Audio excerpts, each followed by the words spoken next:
होय हो. हा एक प्रश्न विचारू का? सकाळ सकाळ. होय. अरे वा, काही स्वप्न पडलं होतं काय प्रश्नाचं? काय का पडेल ना, तुम्हाला विचार का एवढं सांगा. विचार विचार. विचारू ना. हा.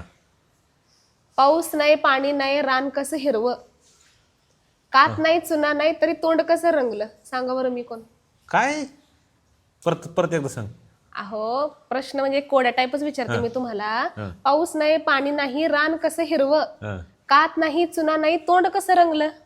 सांगा बरं मी कात कोण. नाही, चुना नाही, तोंड कसं रंगलं. आणि आईला. पाऊस नाही, पाणी नाही, तरी रान कसं हिरवं. पान पान पान खातेत ते. पान हिरवं असतंय ना, ते खाल्ल्यावर लाल होते की. मग ते पानात आहे ना, कात नाही, चुना नाही, तरी तोंड कसं अरे. रंगलं असं म्हणते की. नाही नाही नाही येत. नाही येत. जाऊ दे. तुम्ही कमेंट करून सांगा. पाऊस नाही, पाणी नाही, रान कसं हिरवं, कात नाही, चुना नाही, तरी तोंड कसं रंगलं. सांगा बरं मी कोण. पटपट सांगा. कमेंट करून सांगा, म्हणजे यांना पण सांगेन मी. इतकं सोपं कोड आहे ना हे, लहान मुलांना सुद्धा येईल. मित्रांनो सांगा बरं कमेंट करून, मला बी लई कळलं सोपं की कोड आहे, काय लई सोपं कोड आहे. काय बाबा सांगा असं. लवकर कमेंट करून. ठीक आहे बघू.